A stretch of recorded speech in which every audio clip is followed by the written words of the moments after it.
Hey everyone, and welcome to another episode of the Coach Replay Show powered by Sibme. I'm your host, Cory Camp. It's been a wonderful, wonderful year. Here we are in the month of May. School year's wrapping up for a lot of our higher ed, a lot of our K-12 folks. We're gearing up for summer. We've just got a couple episodes left here in season 3 for the Coach Replay Show. But if you missed any of them or you want to go back to previous seasons, you always can by liking and subscribing our YouTube channel and our podcast. But today, I'm excited to have Kim Darche on the call with us. It's her first time on the Coach Replay Show, but we've definitely worked with her in the past. She presented at Better Together, which we'll be talking a little bit about in a couple of episodes. And she's coming here to talk about summer reset, which I think is one, perfect timing, but two, this is kind of right in line with what I've been talking with folks. So we'll get into the business of things, but first, Kim, just introduce yourself to the audience here and welcome to the show. Absolutely. Thank you so much for having me. I'm an instructional coach in Southwest Chicago area, suburbs around there. And I'm also an adjunct professor for pre-service and educators receiving their master's degrees in educational technology. And I really love the Real Housewives of anything. So there's that. Okay. Anything else to say after that? No, anywho, that's what I'll be resetting. So the episode could be over. I'll be watching every episode of Real Housewives of anything. Right? I love it. I definitely watched a few episodes of some Real Housewives. I'm not sure which ones because there's so many of them. There's so many. Yeah. With my little one, when I was on maternity leave a few months ago, what else do you do at 2, 3 in the morning? Real Housewives keeps you alert and awake and going. I love it. Well, so let's talk a little bit about summer reset. So as I've mentioned, I've been talking with folks about, summertime coming up. A lot of the teachers that I'm working with, I'm kind of asking them what's your persona? What's your MO when it comes to summer as an educator? Do you drop everything and just forget it all and live it up as a summer vacation, like educator? Who's an educator? Not me. Or are you focusing on next year and refining things? Or, I've got some who have this whole list of things and they reorganize all their materials. That was not me. I have intended on doing it, but I never did. I've got others who dive into their own learning. Others who they pick up a book, but it's not anything related to education, right? They're just kind of filling their own cup. So I think this is perfect timing as we think about, this idea of a summer reset. So I'm going to kick it over to you. How do you reset for summer? Well, the reason I was so interested in this topic is now so many times we ask people oh, what are you going to do this summer? I want to do nothing. I want to sleep. I want to do nothing but watch Netflix. I'm not going to do anything. And that really, really and truly used to be me until I realized when I was ready to come back in August, I was like, oh my gosh, where did the summer go? I felt very like I had almost wasted it in a way. And I didn't feel refreshed and I didn't feel like I had accomplished anything. And it almost had a negative effect on myself coming back into the classroom. And that's one of the reasons I've loved education, right? You always have an end and you have a fresh start. You have an end and you have a fresh start. And that's always been such a fantastic appeal to me. So if you have a really bad year or a year that just doesn't jive, you have next year. And that's a fresh book in your chapter. And I think that's just so lovely. So what I decided to do last summer, after the world of education was flipped and tumbled and everything else, I had decided to say that I was going to do something every day. And I didn't care what it was, but I was going to write it down. So I had a fresh notebook and I wrote down June 3rd, had breakfast with my mom. June 4th, walked down the track at the middle school behind my house. It didn't matter what it was, but I was going to keep a daily track of everything I had done. So then when I looked back in August, I had this list of small and amazing things that I had accomplished. And I felt more ready than ever to go back and start my kind of year off. So that's the first thing, is to really pay yourself and to put into the summer stuff. So So you do stuff, even if it's little stuff. So you can't, so you don't look back and just say, you know, like, what did I do this summer? I Right. didn't do anything, right? Right. You know, for some people, that's like goal made. But for others, that's like, oh gosh, like I wasted it away. I totally understand that. So Yeah. I So love that just idea. making that little note really was a great help in terms of like being like, yeah, I really did have a nice summer for myself. And sometimes they were educational things, and sometimes they were just things that made me happy. So yeah. Yeah, I love that. Yeah, and again, like I think there's for some people that might be blogging, or you know, it could be your Twitter feed, or you know, whatever your social media is, like some way to kind of document though a summer well lived. It almost Yeah, sounds I like that a lot. I really do. Yeah. yeah, that's great.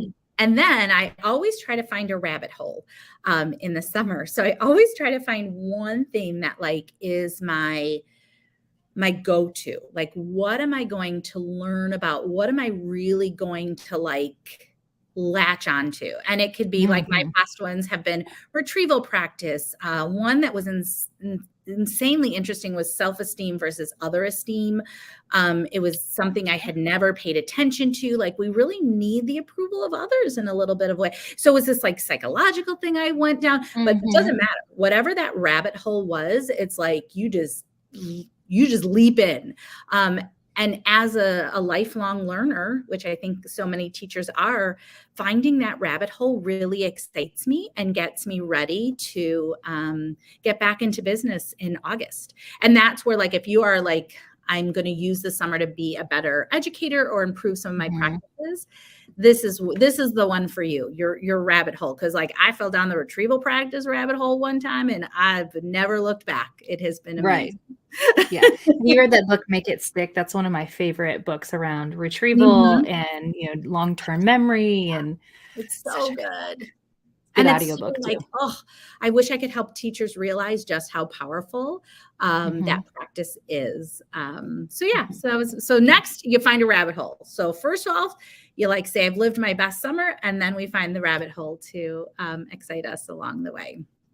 I think that's fun. And I love that you've got some things that are kind of, you know, geared towards education, but then also some that, you know, are outside of that, cooking, making sauces.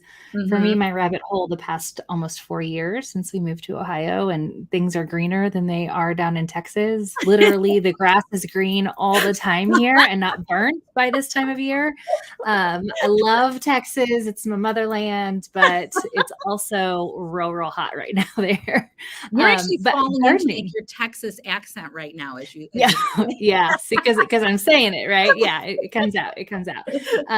But I mean, like, I've kind of growing a green thumb here, and so gardening is the thing. Like, that's my rabbit hole. In fact, I came across a great gift that I had sent to some of our coworkers because they're also suddenly getting into gardening. TJ's trying to garden in Texas. I don't know how long that's going to last. Every time I garden down in Texas, my plants would just burn up by June. But it's something about, you know, planting, like when I'm not doing what I'm supposed to be doing because I'm planting in my garden. Funny. I'm like, that's the rabbit hole I want to go into this year. Right. I want to be a procrastiplanter. I love it. That's a true real word. I'm sure. It is. Totally is now. Add it to your dictionary, everyone.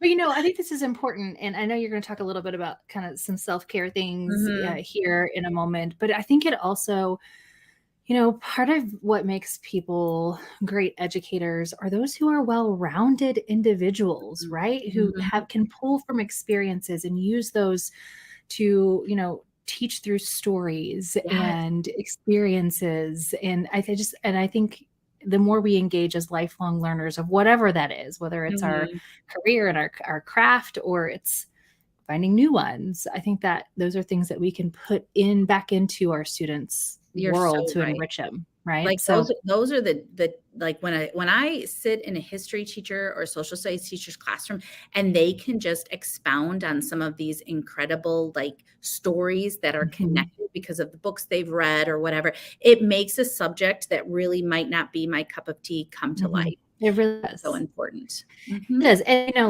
let's say I'm a math teacher and I dove into cooking, making sauces. Like, I can connect all of those things because I'm got that math mindset, and I can connect those into, for my students who are like, how am I going to use this? I want to be whatever. We can say, well, hey, like, when you play guitar, you have to follow specific, there's just a number of ways that you can find those connections into your content area, which I think is powerful. Yeah. So I love this idea of finding a rabbit hole. And then when you find that rabbit hole, like we have to learn about it, right? Like we have to think of like, how are we going to gather that information? And I like to look at, I've really been looking at professional development or my own learning differently. So I'm a huge fan of TikTok. And here's why, because no, I cannot dance, nor do I even attempt. It's just not great. But it's this idea of microlearning. Like, what can I learn in 3 minutes, in 30 seconds? Like, what can I really like? Even if I have to watch the video multiple times, I can learn to, like, there's a great guy on there for gardening. I'll just have to give you his handle because he's so good, like, on what he does. But like, I really have found that I love this idea of what can I learn in a quick amount of time, and I'll walk around the block with the dog, so I throw a podcast on. I go ahead and I leap into a YouTube webinar like this, like what someone might be able to take away in the time that we have here together. That's great. You don't necessarily need to sit in a 3-hour webinar in order to take away what works for you. Or read a book cover to cover. Yeah, absolutely. No, it's really. I never thought about TikTok as micro learning, but I love that.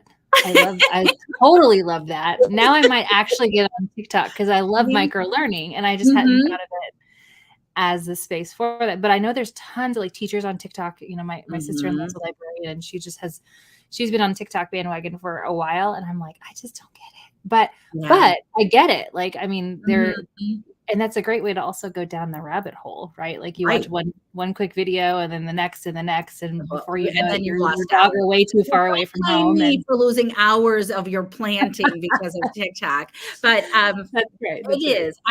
I find myself picking up a recipe or picking up, a book that's not education related, or a motivational thinker, or something I didn't know anything about. Like, it just bubbles up for me, and I can take a lot of that with me along the way. Yeah, I love that. One of the methods I use in the summer is called so this is an Italian word for tomato. And so if I'm saying it incorrectly, I'm very sorry for him. This is the reason I wasn't going to lead you into this one, because I was like, I'm not sure how to say it. That's when I bring out my Texas accent and just butcher it. There you go. I need an accent to do that. So it's called, I'm guessing, the Pomodoro Method. And it's great. I'm going to go with it. It's based on a kitchen timer that was in the shape of a tomato.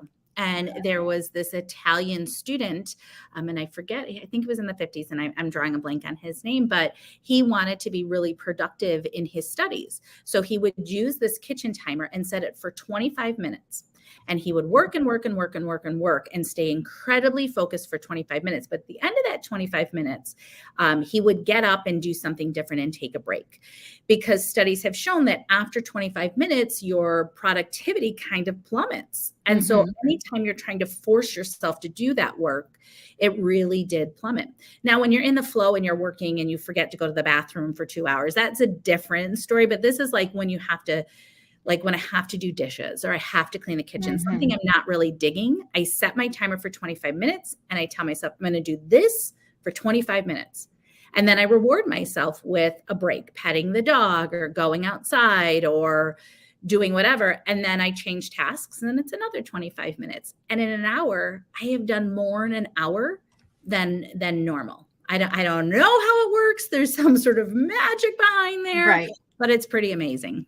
Pro parenting tip, this kind of approach also works great to get your house cleaned. I'll tell my girls and my son, like, just set a 15-minute timer. You're going to race against the timer to see how much, they can't do a full 25 minutes, how much you can get done in 15 minutes. And if you're not done, it's fine. We're going to walk away and go do something else, but then we'll come back to it afterwards. Yes. It's not done. It really But is. it's If you great. just tell yourself to focus on that. So if Yeah. it's like cleaning up your Google Drive or the cloud, like Oh, do it for 25 minutes. Clean your inbox email out for 25 minutes. Like that's it.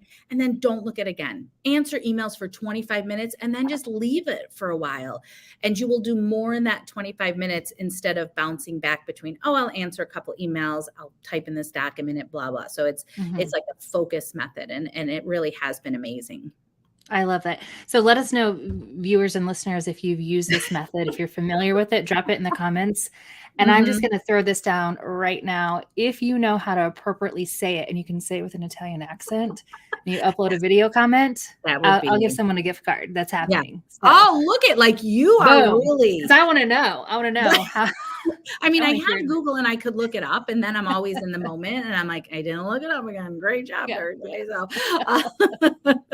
there's this story that comes on my Facebook feed of a woman. She's married to a Italian man with he's straight up from Italy, very thick accent. And she is like, watch me say this word incorrectly and watch my husband's response to it. And it's so funny. He's like, no, don't say it's not. We have to reach out to them. Yeah. So I love watching those. So yeah, tell us, just tell us exactly how it's said in an Italian accent. I think that would be fabulous. I love a gift card. First one. All right. Okay. So here's the problem with if you take the Pomodoro method and then you're like, okay, and in between, I'm going to watch Netflix.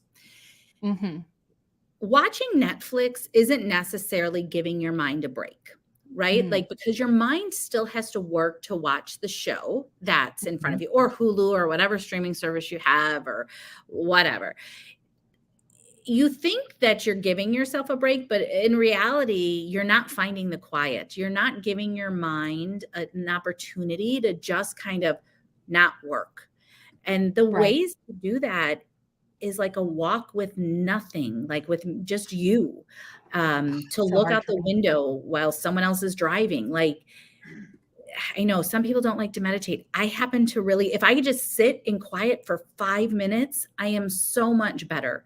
So that's the kind, we only have so much brain power to use in a day. Like it gets tapped out, and Netflix actually uses that. Even though I'm a huge fan, like I will watch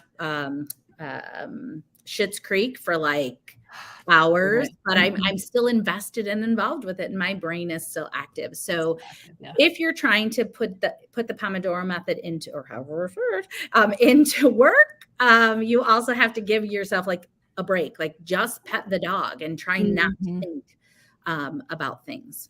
Be fully present with someone, even just yourself, right? That makes absolutely so much sense. Yeah. That makes so much sense. Okay. I love it. So like literally actually stop and don't do something, right? Yeah. is the key. That's giving your mind a break, right? Like actually do nothing. You take a nap. Which is not easy. Naps are glorious. I'm not saying it's easy whatsoever. But you need a spot for the thoughts, right? Like, because the thoughts are going to come. So I have a Google Keep or a doc or a notebook that like I have my thoughts for like the upcoming year in a super messy space, like where I could just type and not have to think about it. I'm just like, here we go, jot it down. I'll come back to it later, jot it down. And so I get it out of my head and then I put it someplace for future usage. But you need a spot, right? You need a space for it. This is something that I'm doing right now with the teachers and coaches that I'm coaching, right? Is like right now, while their brain is already kind of thinking, okay, next year I'm going to do this, like, and while the year is still fresh enough for them to remember some of the bright spots and some of the, barriers that they've overcome, we take a moment and we just open up a doc and we just jot it all down. Some of them like to do a list, like when I get my brain back in work mode in August, I'm going to do these things. Others will just it just becomes an all over the place thing that we go to. I've done this actually I used to do it for myself before like I officially stopped for the year. But I've actually gotten back into doing this, and I did it with a teacher last year, and she's like, I'm still using that doc and I'm adding on my notes for this year. Like it's now kind of become this living document. It can be like super messy. Like you can't get like work, like it just has to be like place to puke your thoughts and get them out of your head. Or like sometimes like the 2 a.m. thoughts, like if I can like remember and the next day I write them down real quick, because those are some of your best like random thoughts. Ideas. Yes. Pretty amazing. Yeah. But here's my one, a huge takeaway for me is to try to get my brain out of work mode, because I really do love education and I love working with teachers, and to just tell yourself to turn it off, to not think, to take it out of your head that's the only thing you're going to think of, right? Like if I tell you, think about an alligator wearing a bucket hat, like right now you're thinking of an alligator wearing a bucket hat. So just that looks like, so to tell a teacher, like, don't think about that, that's all they're going to think about. Right. The research shows that we have these like neuro pathways in our head, and like work or education is part of it. Just like if you have a past relationship you're trying to not think about anymore, or you're having something that you don't want to put your energy into, you actually have to disrupt that neuro pathway. And the way to do that is, if you are like in a phrase or in an area or in a headspace where you're like, I don't want to think about work for a while, I really want to decompress. Every time you think about work or you think about an upcoming job or whatever it is, you have to do something physical with your body. So wiggle your fingers, move your toes, whatever that is. And then immediately after you do that, think of something about yourself. So think about what you might want to cook for dinner, or what you are proud of, or just something else that really is invested in you. And then that starts to kind of like clear off or like prune that neural pathway so that it's not always in your brain. That's so interesting. I love some good brain psychology science. One of my rabbit holes. See? Yeah, see? Kind of sticks in my brain. You're using it. But I mean, that's where that whole like rubber band, on your wrist, like snaps up on the wrist kind of thing comes from. I always wondered why, but that makes a lot of sense. It's your neural pathways. There you go. I was today years old when I learned that. I mean, it's great. Man, there's a lot of those on TikTok. You're going to really like email me and be like, thanks a lot. Yeah. It's gonna really eat up my time, but it'll be good. It'll be good stuff. It will be. I've learned on TikTok. Watch out, y'all. Watch out. Goodness.